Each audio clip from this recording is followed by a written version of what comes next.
The shuttle landed on the pristine white platform of the Valorian Interstellar Academy, and among the dozens of alien students who stepped off that day, only one drew no attention at all. A small human girl with brown hair tied back in a simple ponytail, wearing clothes that seemed 2 sizes too large for her thin frame. Carrying nothing but a single worn bag over her shoulder, her name was Alara Vance, and she was 22 years old. And she was one of only 3 humans ever admitted to the most prestigious academy in the known galaxy. But nobody cared about that fact because humans were considered barely worth noticing in a universe filled with so many impressive species. She walked through the grand entrance hall where towering Kreth warriors stood in groups, their scaled bodies rippling with muscle, their yellow eyes scanning every newcomer with predatory interest. They looked at Alara for half a second and then dismissed her completely, returning to their loud conversations about combat and honor and the weaknesses of lesser species. The Valari students floated past her on graceful legs, their silver skin shimmering under the artificial lights, their minds reaching out with gentle psychic touches to greet each other. When one of them brushed against Alara's consciousness, the Valari student recoiled slightly, finding something cold and still in the human's mind.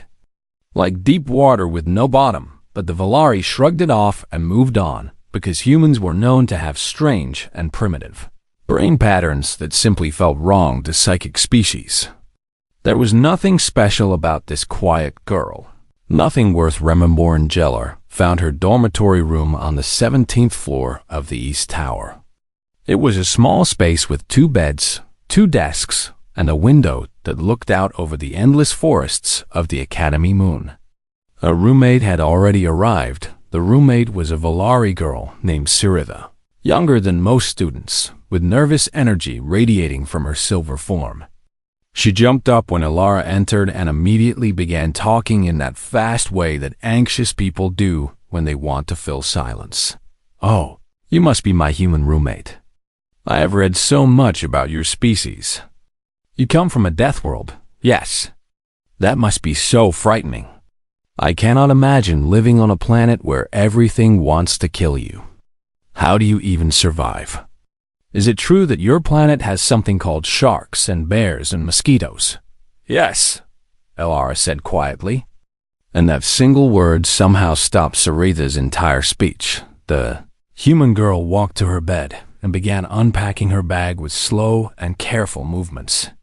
Siritha watched her with growing curiosity because there was something strange about the way this human moved, something that the Valari could not quite identify. Every motion was precise and controlled. There was no wasted energy, no nervous habits, no fidgeting. Alara moved like someone who had learned long ago. That unnecessary movement could get you killed. "Are you nervous about starting classes tomorrow?" Siritha asked, trying again to make conversation. "No," Alara replied without looking up. "The combat theory class is supposed to be very difficult. Professor Keth is a retired Kreth general, and he does not respect species that he considers weak." "I know." Siritha fell silent and simply watched as Alara finished unpacking and then sat on her bed with her hands folded in her lap. The human stared out the window at the darkening forest, and her eyes never blinked, not once, for almost 3 full minutes. The next morning brought the first day of classes, and Alara sat in the back of every lecture hall. She never raised her hand, never asked questions, never spoke unless a professor directly called on her. When she did speak, her answers were short and accurate and delivered in a voice so soft that people had to strain to hear. The other students quickly learned to ignore her. She was furniture, background noise, a forgettable human taking up space that could have gone to a more deserving species in the combat theory classroom. Professor Keth prowled before the students like the predator he was. His scales were scarred from decades of war, and his voice rumbled like thunder when he spoke. "Today, we discuss apex predators," he announced, his yellow eyes sweeping the room. "Every world produces them. The Kreth evolved alongside the bone crushers of our homeworld. The Chithra survived the Swarm Queens. Even the peaceful Valari had to overcome the Mind-Eaters in their ancient past. He paused, and his gaze found Alara sitting small and silent in the back corner. "And what about humans?" he asked with clear amusement in his voice. "What apex predators did you face us to the little death world of yours?" Every student turned to look at her. Some were smirking, others were curious. Most were simply bored and expecting nothing interesting. Jeller met the professor's eyes without flinching. "Many," she said in her quiet voice. "Lions and tigers and wolves and crocodiles and sharks. But humans did not survive by avoiding predators. We survived by hunting them." A Kreth student laughed out loud, a harsh barking sound. "Hunting?" he mocked. "Look at you. You have no claws, no fangs, no armor. Humans are soft and slow and weak. What could you possibly hunt?" "Everything," Alara said simply. "Humans are persistence predators. We do not need to be fast because we never stop following. We do not need to be strong because we chase our prey until its heart gives out. On Earth, nothing could escape a human who decided to hunt it." The laughter spread through the classroom. Even Professor Keth seemed amused by this absurd claim, a charming myth. He said dismissively, "But we deal in facts here, not human fairy tales. Let us move on to actual apex predators." Alara said nothing more. She simply returned her gaze to her desk and remained silent for the rest of the class. But Siritha, sitting 3 rows ahead, glanced back and saw something that made her skin prickle with sudden unease. The human girl was smiling. Just barely, just a tiny curve at the corner of her lips. But there was nothing warm in that smile, nothing friendly. It was the smile of someone who knew a secret that would terrify everyone in the room if they understood it that night. Siritha woke suddenly in the darkness of their shared room. She was not sure what had disturbed her sleep, but when she looked over at Alara's bed, she found it empty. She sat up and looked around the dim room, and then she noticed the window. It was open, letting in the cool night air. And through it she could see the courtyard far below. Alara was standing down there in the grass, completely motionless, staring at the tree line with the focus of something that was not quite human. She stood like a statue for so long that Siritha began to wonder if she was even breathing. And then Siritha blinked. Just once, just for a fraction of a second. When her eyes opened again, Alara was gone. The courtyard was empty. There was no movement, no sound, no sign that anyone had ever been standing. Siritha's heart began to race as she pulled her blankets up to her chin. She told herself that she had imagined it, that the darkness was playing tricks on her, that there was nothing unusual about her strange human roommate. But deep down, in a part of her mind that remembered ancient fears, she knew that she was lying to herself.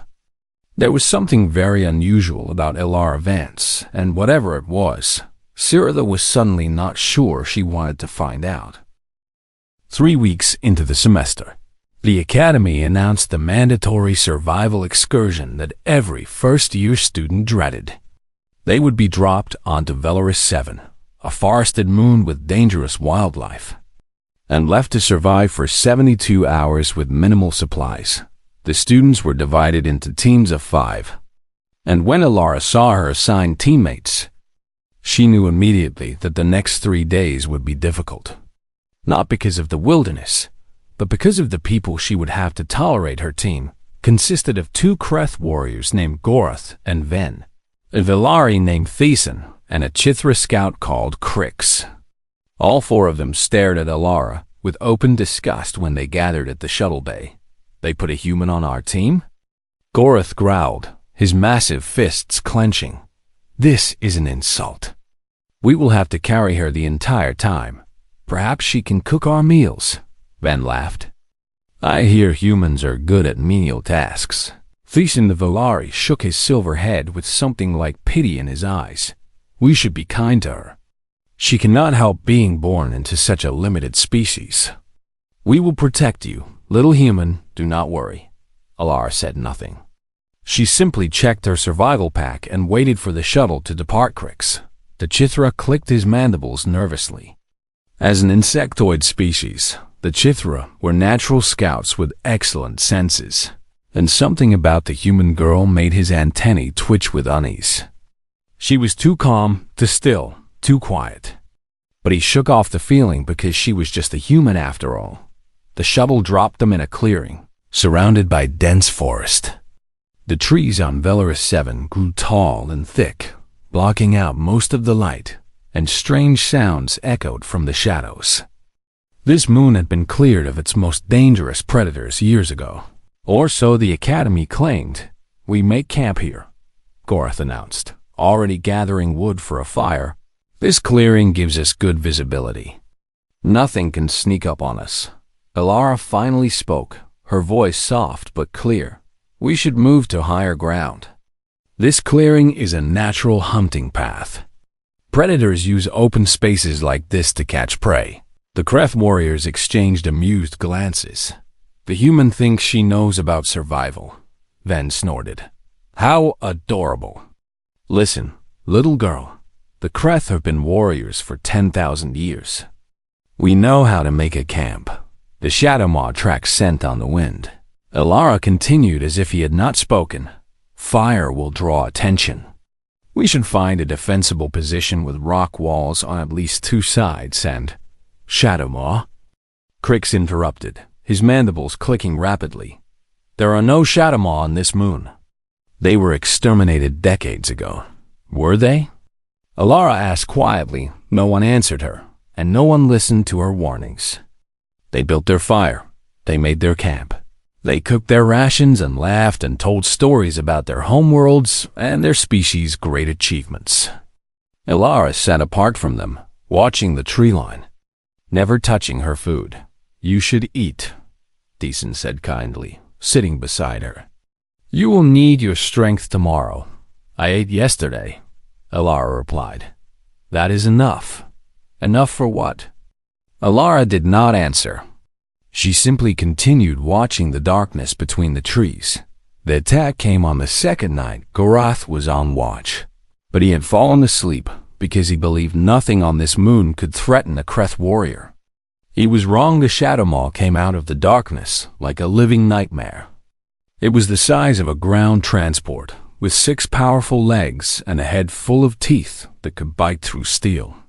Its black fur absorbed the firelight, making it seem like a moving shadow with glowing red eyes. Gorath woke to the sound of his own screaming as the creature's claws raked across his chest. He fell back, blood pouring from deep wounds, and the shadow maw prepared to finish him. Ven charged at the beast with his combat knife, but the creature was too fast. It knocked him aside with one massive paw and sent him crashing into a tree. Thyssen tried to attack with his psychic abilities, pushing waves of mental energy at the predator. But the shadow maw had natural neural shielding. His attack slid off its mind like water off stone. Crix froze completely, his insectoid brain overwhelmed by primal terror. He could not move, could not think, could only stand there clicking his mandibles in helpless fear. And through all of this chaos, Alara watched. She did not panic. She did not scream. She simply observed the shadow maw with cold and calculating eyes, noting how it moved, how it attacked, where it placed its weight when it lunged. Then she moved. She did not run away from the creature. She ran toward it, passing so close that its claws missed her by inches. But she was not attacking, not yet. She was positioning herself. The shadow maw turned to follow her, distracted from the wounded Kreth. It was a predator, and predators always chased running prey. That was what Alara was counting on. She ran into the forest with the beast close behind her, and her teammates assumed they would never see her again. A human could not outrun a shadow maw, could not fight it, could not survive against something so powerful, but Alara was not trying to outrun it. She was leading it. She moved through the trees with practiced ease, her small body slipping through gaps that the larger creature had to push through. She was not fast, but she was efficient, and every step she took had purpose. The Shadow Maw was faster, but it was crashing through the forest, making noise, spending energy. Alara was conserving her strength, letting the beast tire itself. After 20 minutes of pursuit, she reached the place she had scouted that afternoon. A narrow ravine with steep rock walls where the Shadow Maw would have to squeeze. Through one section at a time, she stopped and turned to face the creature. The Shadow Maw burst through the trees and saw its prey standing still. It roared in triumph and charged, but the ravine was narrow, and as the beast pushed through, its movements became restricted. It could not dodge, could not maneuver, could only come straight at her. Alara waited until the last possible second, and then she moved to the side and drove her survival knife into the soft tissue behind the creature's front leg. She hit the secondary nerve cluster perfectly, and the leg went limp. The Shadow Maw screamed and tried to turn, but its own bulk worked against it in the tight space. Alara climbed onto its back before it could react, her hands finding grip on its thick fur. The creature thrashed and bucked, but she held on with strength that seemed impossible for her small frame. She had done this before, many times, with creatures far worse than this. She found the spot she was looking for, right behind the skull, where the secondary brainstem connected to the spine. She had read about Shadow Maw anatomy 3 weeks ago in a xenobiology text, and she had memorized every weakness. Her knife punched through flesh and bone, and the Shadow Maw, when still Alara, pulled her knife free and slid off the dead creature.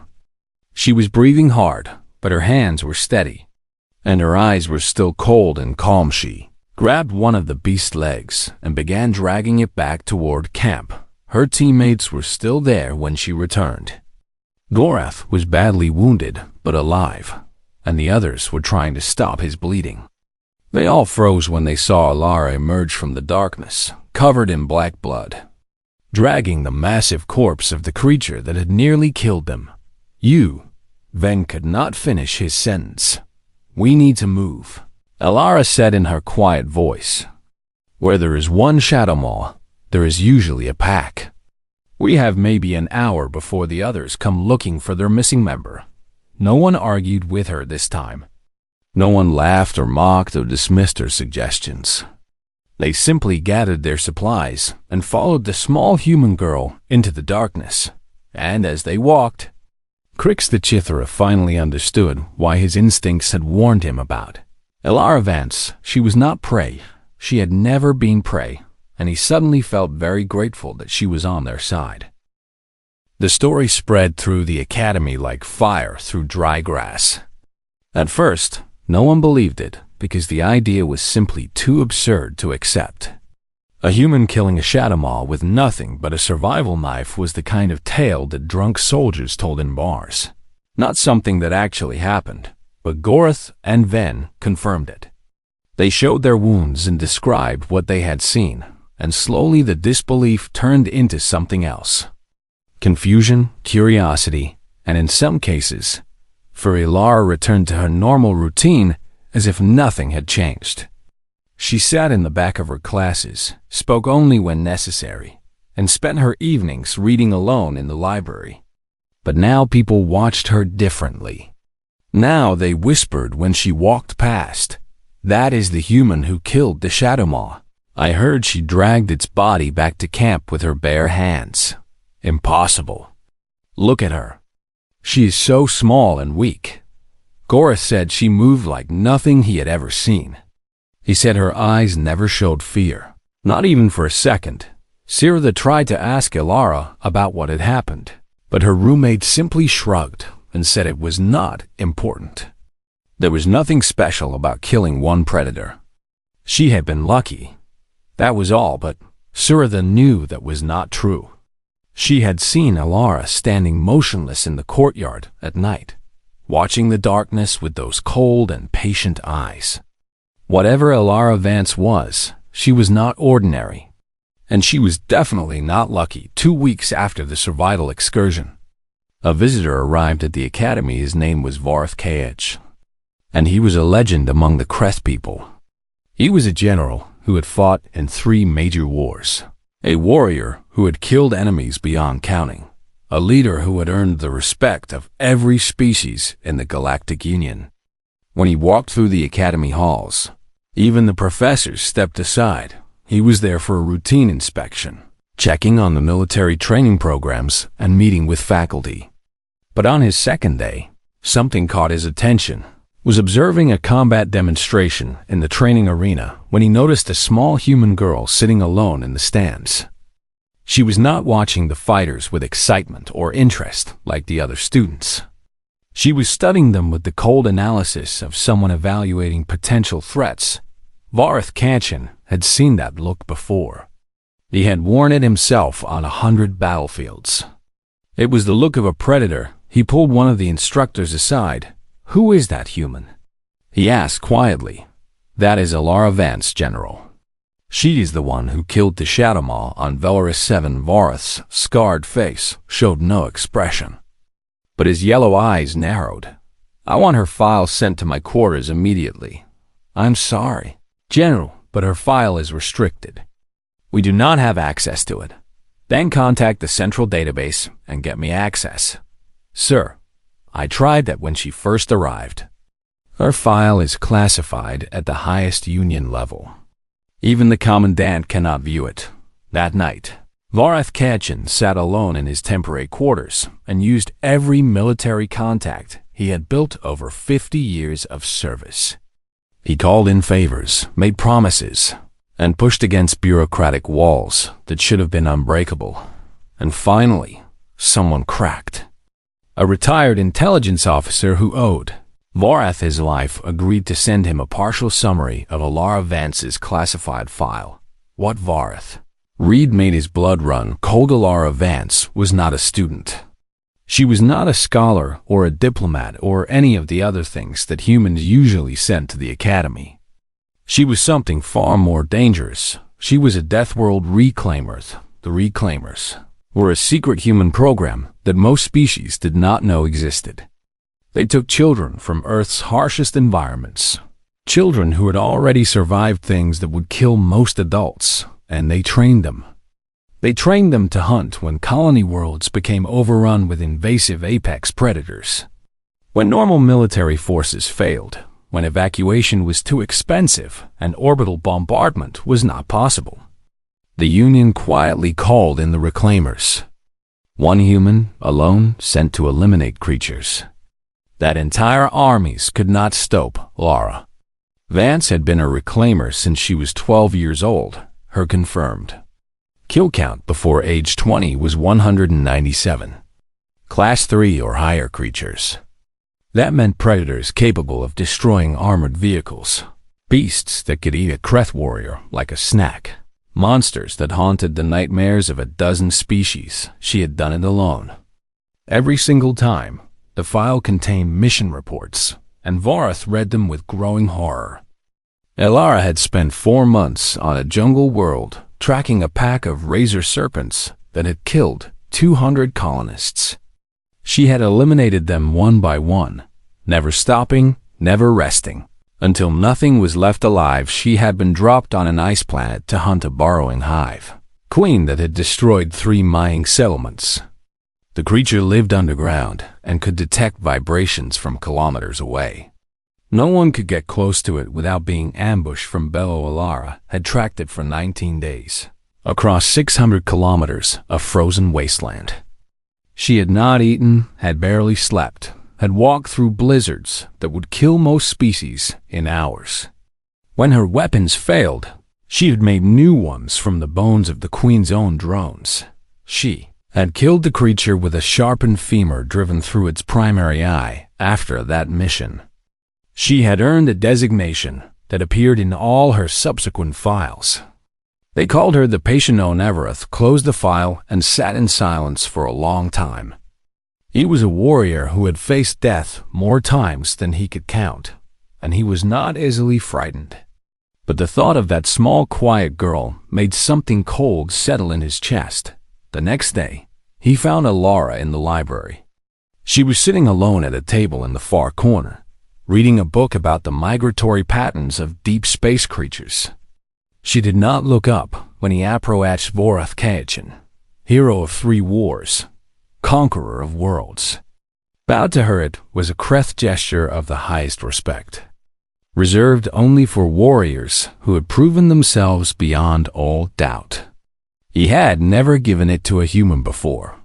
He had never even considered a Tellera, looked up from her book and blinked once, slowly, like a cat disturbed from a nap.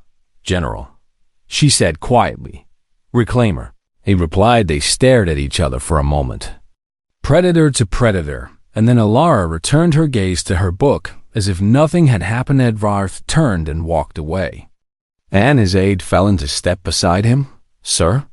the aide asked nervously. "What is she?" Vorath did not answer immediately. They walked through the halls in silence while students hurried out of their path. Finally, as they reached the exit, he spoke in a voice barely above a whisper. "That girl is not a student. She is a leash. And we should all pray that whatever she is here to hunt never shows itself." Behind them, hidden in the library shadows, Suritha had heard everything. Her silver hands were trembling as she processed what she had just learned about her. Quiet Rumatiel Ravance was not here to study. She was here to hunt something, and whatever it was.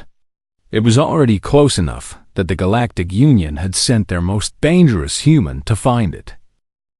The first disappearance happened on a quiet evening 3 weeks after General Vorath Kanshan left the academy. A Valari student named Thresh went to the lower storage levels to retrieve equipment for a class project, and he never came back. Security searched for him through the night, but they found nothing. No body, no blood, no sign of struggle. Thresh had simply vanished as if he had never existed. The academy administrators told the students not to worry. Thresh had probably gotten lost in the old tunnels beneath the campus, and they would find him soon. But Alara watched the security teams with those cold, patient eyes, and she knew they were lying. 2 days later, a professor disappeared from his office. The door was locked from the inside, the windows were sealed, and there was no way anyone could have entered or left the room. But when security broke down the door, the professor was gone. Then another student vanished, and another. And another fear began to spread through the academy like a disease. Students refused to walk alone. Professors canceled night classes. And the hallways that had once been filled with laughter and conversation became silent and tense. Siritha noticed that Alara had changed her behavior.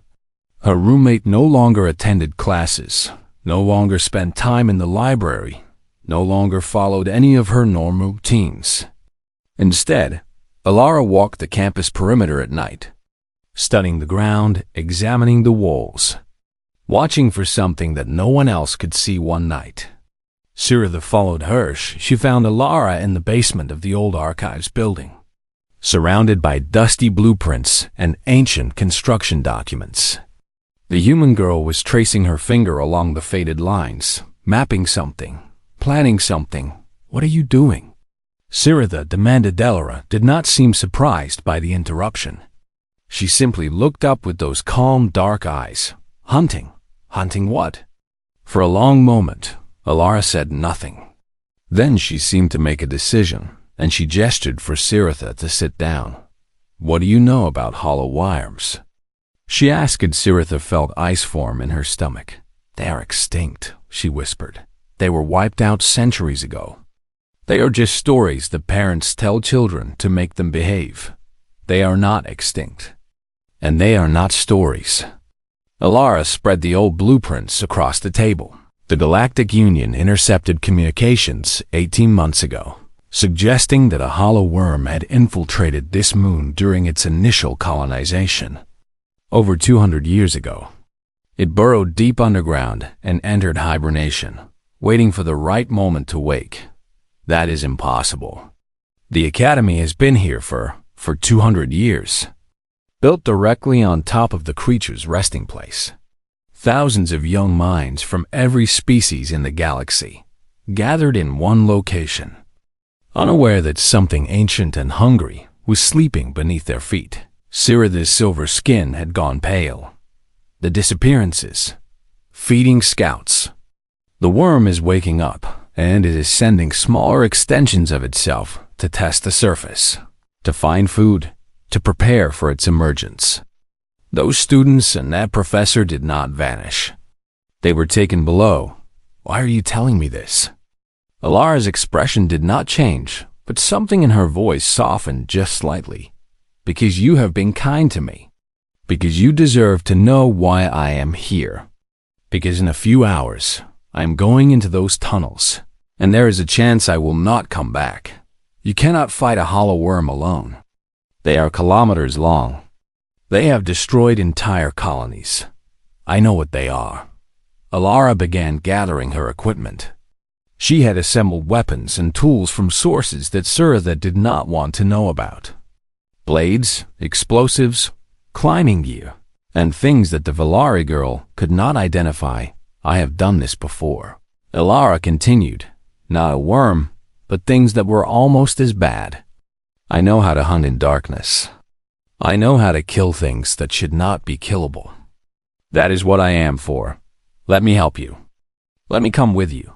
No, the word was flat and final. You would slow me down.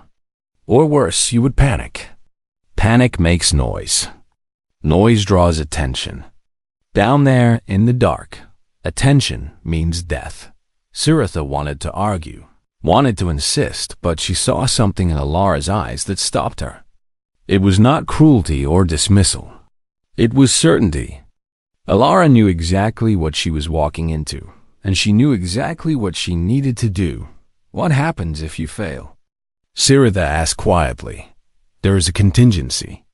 If I do not send a signal within 48 hours, the Union will order an orbital strike.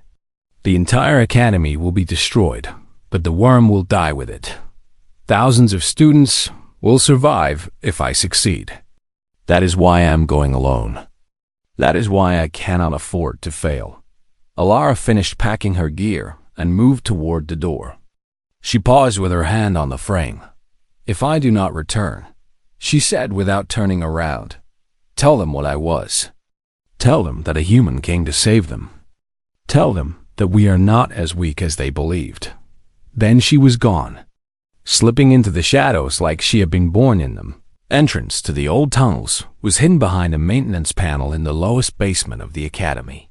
Alara had found it marked on blueprints that were supposed to have been destroyed centuries ago. Someone had tried to hide the truth about what lay beneath the school. The paper has a long memory. She descended into darkness. The tunnels were old. Older than the academy itself, carved from the rock by something that was not a machine. The walls were smooth in ways that made Alara think of digestion. And the air grew warmer as she went deeper. She moved in complete silence, placing each foot with care, controlling her breathing, becoming part of the darkness itself. Her eyes adjusted slowly, but she did not rely on sight. Down here, sound and smell, and the movement of air would tell her more than her eyes ever could. The first sign of the worm came after an hour of descent. A tremor in the rock beneath her feet, rhythmic, like a heartbeat. The creature was close, and it was massive. She found the first egg chamber 2 hours later. It was a cavern the size of a sports arena, and every surface was covered with pale membranous sacs the size of ground vehicles. Inside each sac, something moved, something hungry, something almost ready to be born. The worm was not just waking up. It was breeding. Alara set her charges with cold efficiency. She placed explosives at structural weak points, rigged triggers to a timer, and calculated blast patterns that would collapse the entire chamber. When she was done, she had perhaps 30 minutes before everything exploded. She moved deeper into the tunnels, following the heartbeat sound toward the main body of the creature, and then the worm found her. It did not attack with teeth or claws. It attacked with awareness. Suddenly, the tunnel around her was moving, the walls contracting, the floor rising. She had been walking through the creature's body without realizing it, and now it knew she was there. Alara ran behind her. The worm roared with a voice that shook the entire moon. It was a sound of rage and hunger and ancient malice. a sound that had driven entire species to madness. But Alara did not go mad. She simply ran faster. The tunnel collapsed behind her as the creature's massive body surged upward. It was not chasing her anymore. It was heading for the surface. It was heading for the Academy. Alara changed direction. She could not outrun something this large, could not hide from something that was everywhere at once. Her only option was to make it chase her instead of the students above. She found a side passage and dove into it, scraping through rock formations that tore at her skin. The worm's attention shifted, drawn by her movement, by her scent. By the simple fact that something alive had invaded its domain, the hunt had reversed. She was the prey, now and far above. The Academy began to shake. The ground split open in the center of the Academy courtyard, and something from a nightmare crawled out. The hollow worm was beyond description. It was not merely large but impossible, a creature that seemed to stretch into infinity. Its body was segmented like an insect's, but covered in dark scales that glistened with some internal fluid. Its head was crowned with dozens of eyes that glowed with sick yellow light. And its mouth was a circular pit of rotating teeth designed to consume everything in its path. Tentacles, as thick as ancient trees, burst from the ground around its main body, each one tipped with feeding tendrils that whipped through the air searching for prey. Where they touched buildings, the structures crumbled. Where they touched the ground, the earth split and burned. Students ran screaming in every direction. The proud Kreth warriors fled alongside the elegant Valari and the skittering Chithra. There was no pride now, no sense of species superiority. Only primal terror in the face of something that regarded them all as nothing more than food security forces, opened fire with plasma weapons and kinetic cannons. But the worm barely noticed. Its scales absorbed energy, its body regenerated damage, its size made every wound insignificant. It was not merely alive, but endless. An engine of hunger that had been sleeping for 2 centuries and now intended to feed Sirida had made it to the edge of the courtyard when she heard someone shout and point toward one of the collapsed tunnels. A figure was emerging from the rubble, small and covered in dirt and blood, moving with a limp but still moving. Still Alavilarath. Human Girl looked up at the worm that now towered over the Academy. And for a moment she simply stood there, watching it with those cold, patient eyes. Her clothes were torn. Her skin was covered in cuts and bruises. And she was clutching her ribs in a way that suggested several of them were broken. She was not running. She was calculating the explosives she had placed in the egg chamber had detonated while she fought to escape the tunnels.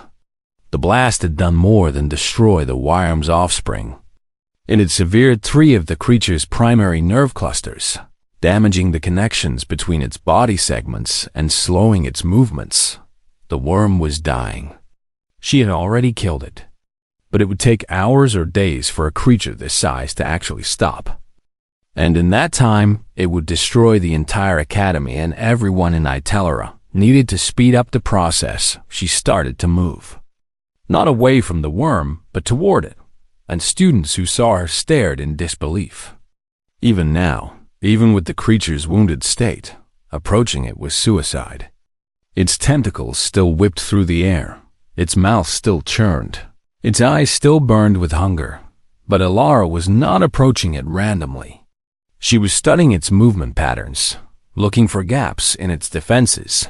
Searching for a path upward, she found 1A maintenance. Ladder on the side of a half-collapsed building gave her access to the 2nd floor. From there, she jumped to a tentacle that was temporarily still, using its ridged surface as a climbing wall. When it started to move, she was already leaping to the next handhold, her broken body somehow keeping up with her unbroken will. The campus watched in stunned silence as a small human girl began climbing a dying god. The worm felt her.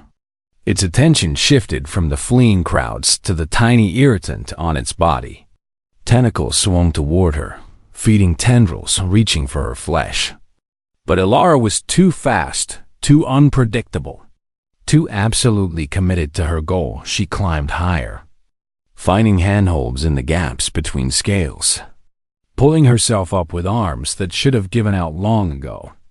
Blood ran from her wounds and dripped down the creature's side, but she did not stop, did not slow, did not hesitate. One tentacle caught her across the back and sent her flying. She hit a broken wall and fell 20 feet to a pile of rubble. For a terrible moment she lay still, and Sirida was certain she was dead. Then Alara stood up, her left arm hung at a wrong angle. Her face was a mask of blood. Her breathing came in short, painful gasps. But she stood up, and she started climbing again. The worm seemed confused, almost frustrated. It had never encountered prey that refused to die, that kept coming no matter how many times it was struck down. Its animal mind could not comprehend what it was facing, but Alara understood perfectly. She was a persistent predator. That was what humans were, what they had always been. They did not need to be stronger than their prey, because they simply never stopped. They did not need to be faster, because they would follow until the end of time. This was in her blood, in her bones. In every cell of her body she reached the creature's neck segment, where the scales were thinner and the flesh beneath was vulnerable. The primary cortex was here, the master nerve cluster that controlled the entire organism. Destroy it and the worm would die instantly. The creature knew what she was doing. It thrashed and bucked, trying to throw her off, but Alara held on with fingers that had turned bloody and raw. She pulled herself the last few meters with pure determination because her muscles had stopped working. Properly minutes ago she reached the spot. She drew her plasma cutter, the last weapon she had left, and she drove it into the worm's brain. The creature screamed. The sound was beyond hearing, a frequency that made buildings crack and glass shatter for kilometers in every direction.